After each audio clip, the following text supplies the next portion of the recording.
एक बार फिर हमारे देश में राहुल गांधी के प्रधानमंत्री बनने की चर्चा शुरू हो गई है।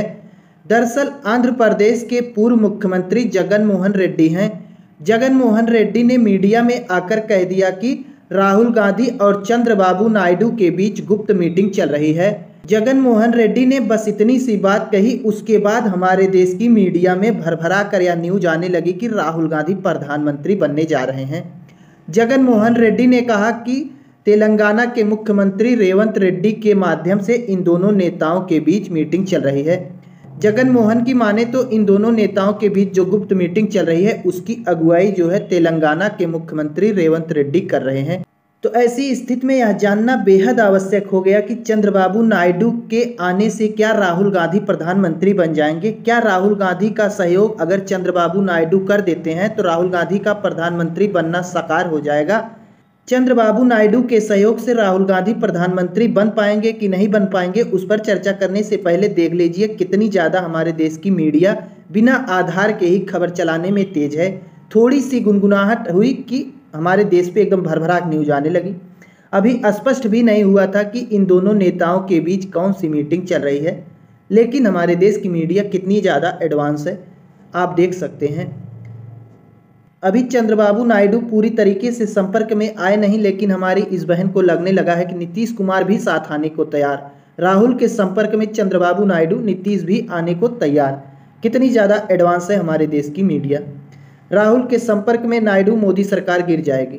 भैया को हमें लगता है कि मोदी सरकार गिर जाएगी, राहुल गांधी के संपर्क में है नायडू, लेकिन इन्हें यह नहीं पता है कि केवल चंद्रबाबू नायडू के आने से हमारे देश की मोदी सरकार गिरने वाली नहीं है।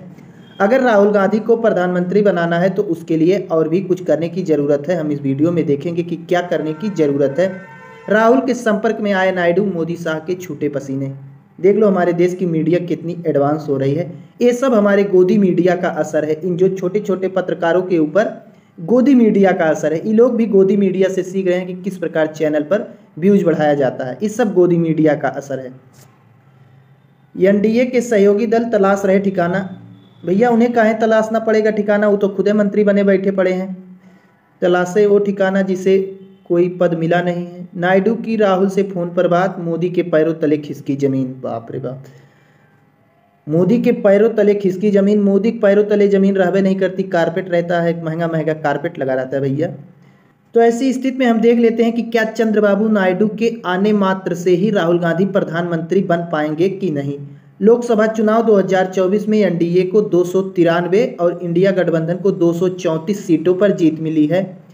एनडीए के पास 293 सांसद हैं, इंडिया गठबंधन के पास 234।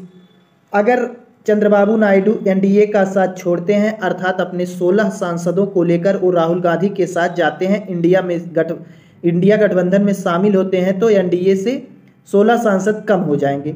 लेकिन 16 सांसदों के कम होने के बाद भी एनडीए के पास 277 सांसद बचेंगे। तो ऐसी स्थिति में अब हम देख लेते हैं कि बहुमत के लिए कितना चाहिए, क्योंकि चंद्रबाबू नायडू के हटने के बाद भी 277 सांसद बच रहे हैं। तो और देखा जाए कि अगर बहुमत के लिए देखा जाए तो 272 सीट की ही आवश्यकता होती है।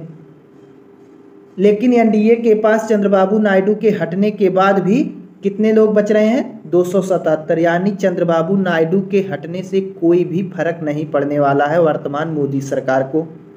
अगर मोदी सरकार को गिराना है और राहुल गांधी को प्रधानमंत्री बनाना है तो हमें चंद्रबाबू नायडू के साथ साथ बिहार के दलबदलू नेता नीतीश कुमार भी मोदी का साथ छोड़ दें।